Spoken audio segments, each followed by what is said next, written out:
ATM card, சாமான் வாங்குற bill எல்லாத்தையும் இதுக்குள்ளே எங்கேயாவது சொறி வைக்கிறது. எப்போ வாங்கின பில்லுகள் எல்லாம் இப்போ பர்ஸ் என்னடா இவ்வளோ பெருசாக இருக்குன்னு பார்த்தா எல்லாம் சாமான் வாங்கின பில்லுகள் தான் அதிகமாக கிடக்குது. எல்லாத்தையும் ஒரு நாளில் இருந்து கிளியர் பண்ணி எடுக்கணும்னு நினைக்கிறது. ஆனால் சேர்த்து தேவைன்னு சொல்லி வைக்கிறது. ஆனால் ஒன்றும் தேவைப்படுறது இல்லையா? பார்க் பண்ணதுக்கான துண்டு கூட அதுக்குள்ள இருக்கு.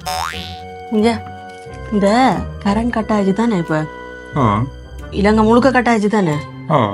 இந்த குரங்காலேன்னு தானே சொல்லினோம். அது என்ன உண்மையா அப்படியா? இந்த ஆர்ஜே சந்திர ரிப்போர்ட்ல எல்லாம் அவ்வளவு நியூஸ் போடுறீங்க, உண்மையா அது?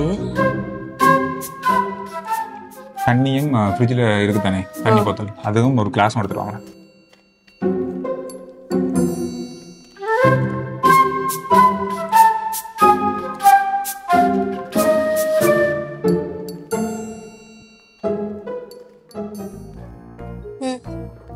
அடிச்சு அதுக்குள்ள ஊத்துங்களேன்.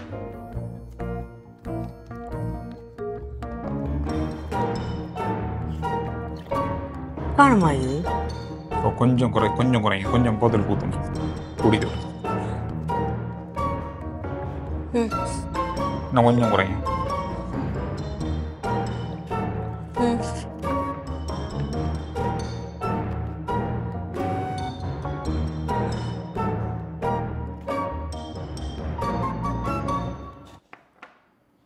நானும் அதான் யோசிக்கிறேன், குரங்கால் அப்படி ஏழுமான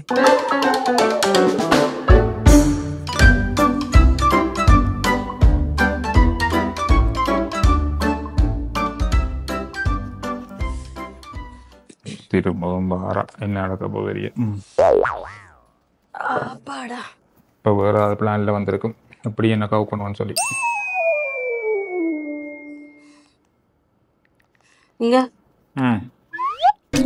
நீங்க கல்யாணம் கட்டியிருக்காட்டி என்ன செய்திருப்பீங்க?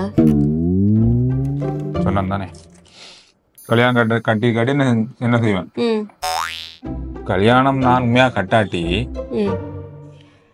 யார்கிட்ட சொல்லும் கேட்டிருக்க மாட்டேன், யார்கிட்ட கண்ட்ரோல்லையும் நான் இருந்திருக்க மாட்டேன்.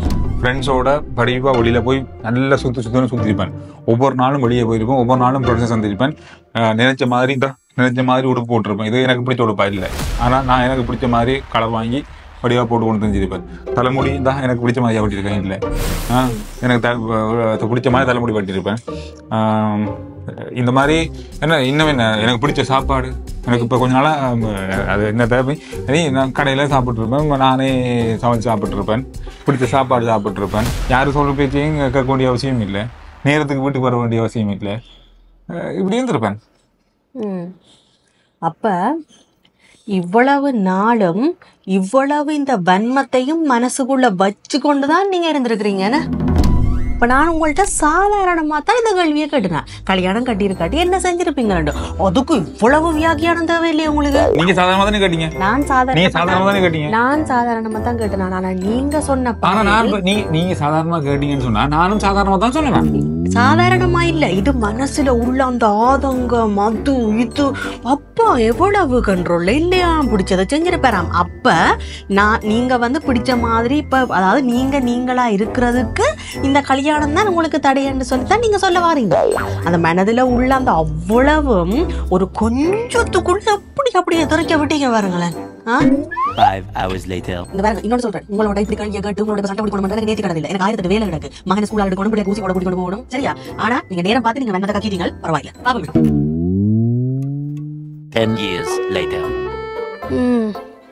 அப்ப இவ்வளவு காலமும் இவ்வளவு வன்மத்தையும் மனசுல வச்சுக்கொண்டுதான் நீங்க இருந்திருக்கிறீங்களா? சரியா, சரி பாப்பமே. உங்களோட மனதில் இருந்து அவ்வளவு அந்த வன்மம், அந்த வேதனை, அந்த கஷ்டம், அது இதை உங்களை அறியாம நீங்க கொட்டிட்டீங்க, அவ்வளவுதான். சரி, பரவாயில்ல.